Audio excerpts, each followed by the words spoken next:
हरे कृष्ण। आज मैं जगन्नाथ महाप्रभु के स्वरूप के बारे में चर्चा करूँगा। जगन्नाथ महाप्रभु का स्वरूप कैसे बना, उनके स्वरूप के बारे में जानते हैं। ये द्वारिका नगरी की बात है, जब भगवान द्वारिका के राजा थे और उनकी 16,108 रानियां थीं। भगवान जब भी रात को सोते तो आधी रात में वो राधा रानी को याद करते। राधा नाम लेके वो रोते। तो उस वक्त सभी रानियां राधा रानी को जानती नहीं थी कि ये द्वारिकाधीश आधी रात में राधा राधा बोलते हुए, किसी को याद करते हुए रोते हैं। 16,108 रानियां एक दिन एक महल में इकट्ठा हुई और एक रानी ने बाकी सभी रानियों से बोला, द्वारिकाधीश हर रोज रात को किसी राधा रानी के नाम का उच्चारण करके रोते हैं। मैं काफ़ी दिनों से ये बात बताना चाहती थी, लेकिन मैं बता नहीं पाई। लेकिन आज मैंने इस बात को शेयर किया। बाकी की सभी रानियों ने भी एक दूसरे से यही बात की कि हाँ, हम भी इस बात को बताना चाहती थी काफ़ी समय से, लेकिन संकोच के कारण बोल नहीं पाई। हमारे साथ भी ऐसा ही होता है। आखिर ये राधा रानी कौन है जिसको याद करके भगवान रोते हैं और तड़पते हैं? कोई भी रानियां जवाब नहीं दे पाई, एक दूसरे के सामने देखती रही। उतने में ही वहाँ रोहिणी मैया आई।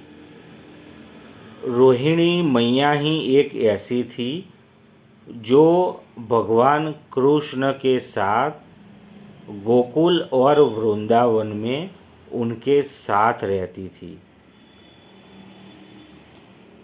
रोहिणी मैया राधा रानी को जानती थी, उनके स्वरूप को पहचानती थी।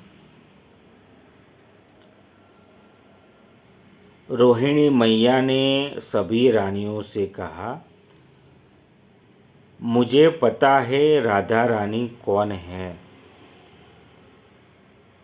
लेकिन उनके बारे में अभी मैं आप सभी को नहीं बोल पाऊंगी, क्योंकि द्वारिकाधीश कृष्ण अभी इस महल में मौजूद है।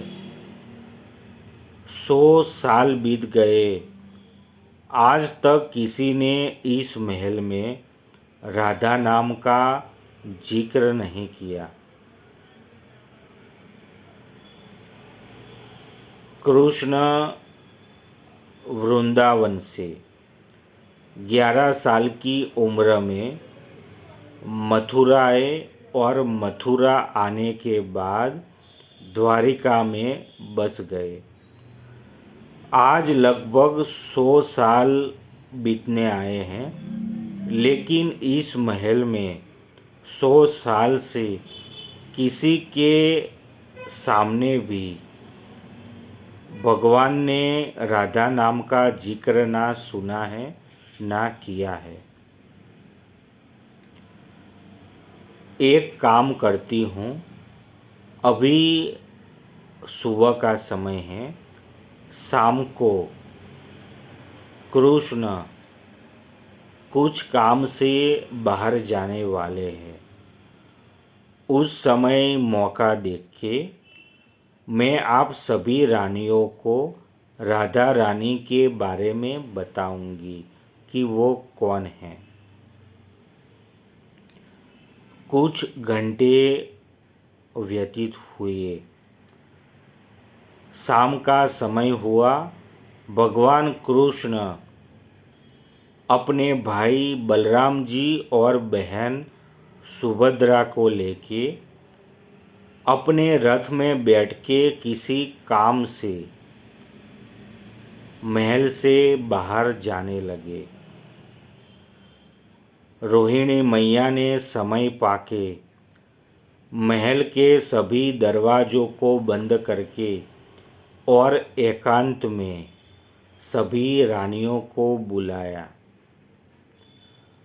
और उनको राधा रानी के बारे में बताना शुरू किया कि राधा रानी कौन है, भगवान उनसे कैसे मिले और उनकी सभी लीलाओं के बारे में वो 16,108 रानियों को बताने लगी। भगवान जब रथ लेके कुछ ही आगे गए तो भगवान ने ये सोचा कि महल के अंदर से राधा नाम की आवाज़ सुनाई दे रही है। भगवान काफ़ी दूर चले गए थे, फिर भी राधा नाम की तरंगे भगवान के कान में गूंजी और उन्होंने जब पीछे मुड़ के देखा तो द्वारिका नगरी उनके महल से ही राधा नाम की आवाज़ आ रही थी। भगवान अपने रथ को वापिस मुड़ा के अपने महल की ओर आगे बढ़ने लगे। जब द्वारिकाधीश महल के करीब पहुँचे और महल के द्वार के पास अपने कान को रखा तो उन्होंने जाना कि ये रोहिणी मैया की आवाज़ है। रोहिणी मैया राधा रानी के बारे में अपनी रानियों से चर्चा कर रही है। आज 100 सालों के बाद भगवान कृष्ण ने राधा नाम का, उनके स्वरूप का, लीलाओं का चिंतन किया। भगवान के बाजू में बलराम जी और सुभद्रा जी भी थी। वो भी राधा रानी की लीलाओं को सुन रहे थे। राधा रानी के स्वरूप को सुन के इन तीनों भाई बहन के जो आँख, नाक, कान, मुंह हैं वो बड़े हो गए और उसके बाद वो एक मोमबत्ती की तरह पिघलने लगे। जैसे मोमबत्ती पिघलने लगती है वैसे ही भगवान की आँखें, नाक, मुंह, कान ये सभी पिघलने लगे। तो ये भगवान का स्वरूप बन गया जगन्नाथ महाप्रभु का। ये स्वरूप कैसे बना?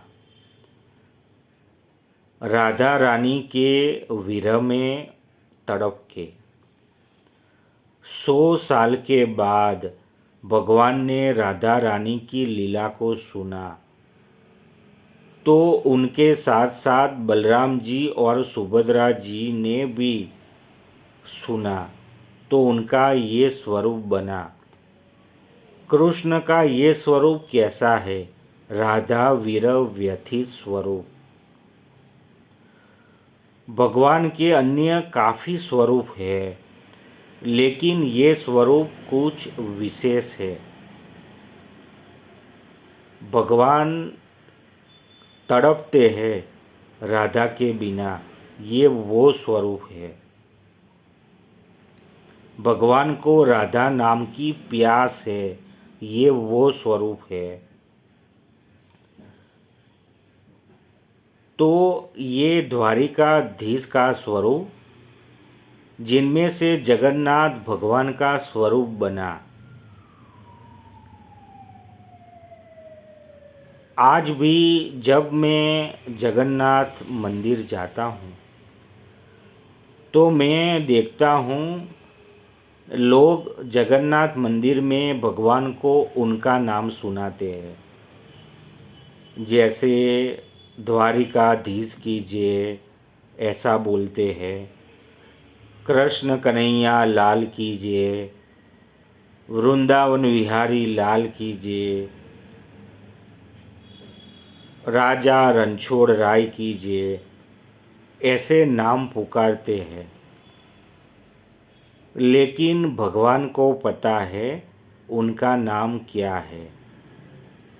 उनको उतनी प्रसन्नता नहीं होती, क्योंकि ये स्वरूप कौन सा है? राधा विरह व्यथित स्वरूप। ये जगन्नाथ भगवान का स्वरूप है। राधा के विरह में, उनकी प्यास में वो तड़प रहे हैं, ये वो स्वरूप है। उनको तृप्ति कैसे होगी जब राधा नाम सुनेंगे? भगवान को ज़्यादातर राधा नाम सुनने को नहीं मिलता। जब भी जितने भी भक्त आते हैं वो भगवान के उनके नामों को बोलते रहते हैं, राधा नाम को नहीं सुनाते। मैं जब भी जगन्नाथ मंदिर जाता हूँ ना, तो मैं राधा रानी के नाम को, उनके स्वरूप को, उनके मंत्रों को, भजन को खुद भी सुनता हूँ और भगवान को भी सुनाता हूँ। और भगवान भी ये जानते हैं कि ये बंदा एक ऐसा है जो मुझे हर रोज़ राधा नाम सुनाता है, ये मुझे तृप्त करता है, मेरी पीड़ा को दूर करता है। ये मेरा स्वरूप क्या है? राधा विरह व्यथित स्वरूप। ये मुझे मेरी पीड़ा में से मुक्ति देता है। भगवान मुझे आकर्षण करते हैं। लोग बोलते हैं ये हर रोज़ मंदिर जाता है, मैं नहीं जाता। जब सायंकाल होती है, जब आरती का समय होता है, भगवान आकर्षण करते हैं। वो ये चाहते हैं कि उनको कोई राधा नाम सुनाए, उनकी पीड़ा दूर हो। सोचो, अगर कोई व्यक्ति बहुत प्यासा है, उस व्यक्ति को आप अनेक तरह के भोजन लाके दो, तो क्या वो तृप्त होगा? नहीं, क्योंकि वो भूखा नहीं है, वो प्यासा है। उसको प्यास लगी है। जब तक वो पानी नहीं पिएगा, उसकी प्यास दूर नहीं होगी।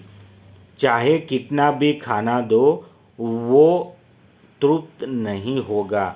वैसे ही जब तक राधा नाम नहीं सुनाएंगे हम, तो जगन्नाथ भगवान का ये राधा विरह व्यथित स्वरूप तृप्त नहीं होगा। मैं जब भी सायंकाल को जाता हूँ, भगवान खींचते हैं। वो पता नहीं ये बोलना चाहते हैं कि मुझे राधा नाम सुनना है, कोई तो है जो मुझे राधा नाम सुना रहा है। तो भगवान आकर्षण करते हैं। तो ये जगन्नाथ भगवान के स्वरूप की लीला मैंने वर्णन की। राधे राधे।